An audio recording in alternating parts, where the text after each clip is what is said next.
right, my fleshies.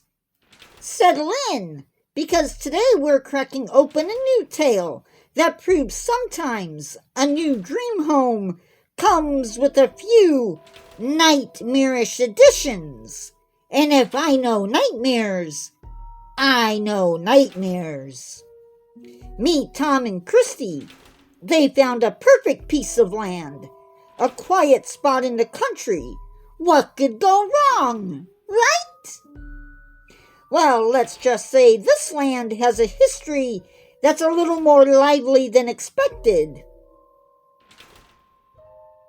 And a few prior residents who never quite checked out. When an unexpected visitor arrives with a peculiar request, our new homecomers learn that sometimes saying no can open a whole new door to, well, let's call it unforeseen property management issues. Prepare for a story where the tranquility quickly turns unsettling, and the only thing growing faster than the corn is the list of strange occurrences. If you're ready for a tale that might make you think twice about your next real estate purchase, then get ready to dig into the signs. Trust me, you'll want to see what happens when the land itself decides to make its presence known. And now, fleshies, the signs. Tom and Christy Carter live on land that was held sacred by the tribes in the area. One day, a visitor appeared at their door. Mrs. Carter opened the door, and the visitor started to introduce himself. My name is Henry Longstar, and I live in the area. You're new to the area? He asked, knowing full well that Christy and her husband recently moved into the home. Yeah, we moved in last week. Henry frowns at her words. He doesn't want to alarm her, but the land may be unwelcoming. He didn't want to warn her of possible trouble. Instead, he came to simply talk to the homeowner. My wife and I belong to the tribe whose land, and ironically, is the same land that you now own.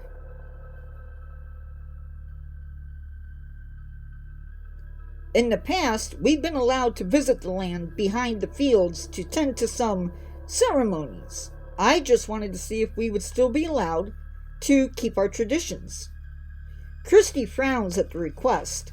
She doesn't want to have anyone on their land who doesn't belong there. Well, if you're against us visiting this land, you should know that the land will be upset that we aren't allowed to return. At this point, Tom comes home, and he's ready to have dinner and tells the stranger to leave. The couple now has no way to keep the peace between the land and the homeowners. This peace isn't a curse, just spirits who hunt the land. They mess with things on the land. Creepy things will begin to happen on the land. Without the help of Henry, the couple will have to figure out everything on their own. It's hard to know exactly what's going to happen, but you can almost feel something coming. When it comes to the land, there aren't any graves or burial grounds on the property, so that is good news. There is a village, or what used to be a village, and sacred grounds on the property where the shaman did his work. Powerful spirits were said to exist in some places on the land. They were said to be in the forest and within the creek. These spirits are what the shamans were trying to keep appeased.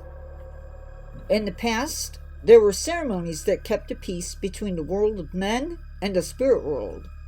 Modern people did not know the ways of the original people of the land, and those men who came before knew not to fish or mess with the creek, and they knew not to enter the forest. Sadly, Tom and his wife know nothing about the history of the land, and I can only say that the new homeowners are going to experience nothing more than craziness. In July, things started to shift on the land. No sign of that shift have appeared but the energy is building silently in the background. One day in August, someone came to the house to ask about the maze in the cornfield. Tom knew nothing about there being a maze in his cornfield. He did go out to inspect the damage. What he found were trails cut through the field with either a scythe or a machete. It had rained the night before, so there should have been footprints, and yet there were none anywhere in the field. But from above, the field looks like a square within a square. A week later, Tom and Christy's dogs took off running, as if they were chasing someone who doesn't belong on the land. They reached the edge of the creek, only to head back home as if nothing happened. The next week, a massive flock of birds started to circle over the field for hours.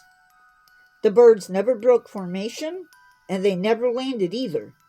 The next week, there were drums being played, like something you might hear at a powwow. The first time they heard the drums, Tom called the police because he thought someone was on the property. He followed behind the police, and they could hear the drums being played all the way into the forest. There was no one around, and no visible drums. All three men were spooked. Every night for the next 2 weeks the drums played. Who knows what will happen later? Christy and her husband discussed everything that had happened over the past 2 weeks. They talked about Henry, and they were curious about what he wanted. Christy tells Tom about her conversation with Henry, and now they're wondering if they should have listened to whatever Henry had to say. Henry would have kept the craziness away that they experienced over the past 2 weeks. He would have kept it away.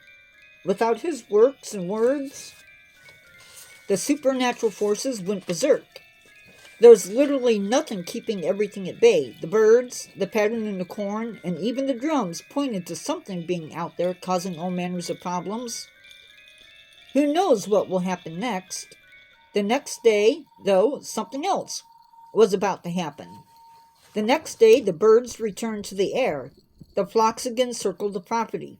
With the creatures circling the property, some craziness still abounds.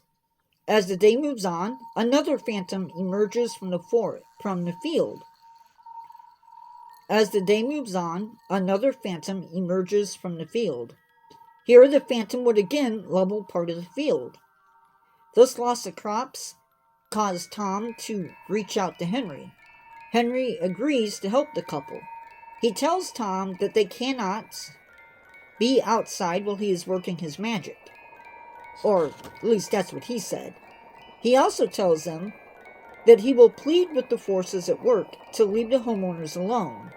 For 4 hours, he is working at putting a stop to whatever is happening. During the time with the specters, he manages to quiet the spectral storm. Sadly, while the effects of the forces that were affecting the land, there were spectral dancers that were stamped upon the land.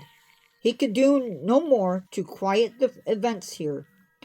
Everything else Henry was able to put to rest. The end. All right, my fleshies, that wraps up our dive into the signs. I hope you're not too spooked to turn off the lights tonight. Or maybe you'll think twice about that grave real estate deal you're considering. As the Boneyard Scribe, it's time for me to rest in peace, back in my mausoleum. Much like the land in our story has a few permanent residents. A massive thank you to Nature Guy X46 for unearthing this chilling tale. And to all my fleshies out there, thank you for joining me on this journey into the unknown. Until next time, goodbye, fleshies! Pleasant nightmares!